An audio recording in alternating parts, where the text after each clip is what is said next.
Hello my dear friends, ఈ శివరాత్రి రోజు మేము సామర్లకోట భీమేశ్వర స్వామి ఆలయానికి అయితే దర్శించాము. ఫస్ట్ మేము రాజమండ్రిలో ట్రైన్ అయితే ఎక్కి సామర్లకోటలో దిగాము. సామర్లకోట రైల్వే స్టేషన్ దిగనగానే సైడ్కి ఉంటుందండి మనకి టెంపుల్ అయితే వచ్చేసి. మేము లోపలికి అయితే నడిచి వెళ్ళాము. లోపలికి వెళ్ళేసరికి లైన్లో చాలా మంది రష్గా ఉంది. మేము 100 రూపీస్ లైన్లో అయితే నుంచున్నాము. మేము వెళ్ళేసరికి 9:30 అలాగైంది.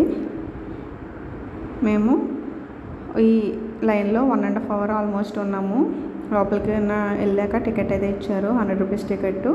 మేము దర్శనం బాగా చేసుకున్నాము. ఇంకోండి ఇలాగ లైన్లో నుంచినప్పుడే సైడ్న బోల్డ్ని షాపులు అయితే పెట్టారు. పిల్లలకి పెద్దలకి కావాల్సిన వస్తువులు అలాగే షుగర్ కేన్ జ్యూసు, బత్తాయి జ్యూసు కూడా పెట్టారండి సైడ్న. ఈ ఉపవాసం చేసి వాళ్ళకి బాగా యూజ్ అవుతుంది. ఈ జ్యూసులు అవి తాగుతారు కదా, కొంతమంది కటిక ఉపవాసం ఉంటారు, కొంతమంది జ్యూసులు తాగుతారు. అలాంటి వాళ్ళకైతే యూజ్ అవుతాయి. మేమైతే లాస్ట్న వచ్చేసి షుగర్ కేన్ జ్యూస్ అయితే తాగామండి. అలాగే ఇక్కడ చాలామంది ప్రసాద వితరణ కూడా చేస్తున్నారు. మనకి మజ్జిగ, పులిహోర అలాగే ఇస్తున్నారు. మేము లోపలికి వెళ్ళేసరికి టెంపుల్ని అయితే నేను ఎలా తీసాను, ఆల్మోస్ట్ మనకి అన్ని పంచారామ క్షేత్రాల్లోనే ఒకే విధంగా ఉంటుంది టెంపుల్ అనేది. ఇది మనకైతే శివుడు అయితే తెల్లగా ఉంటాడండి.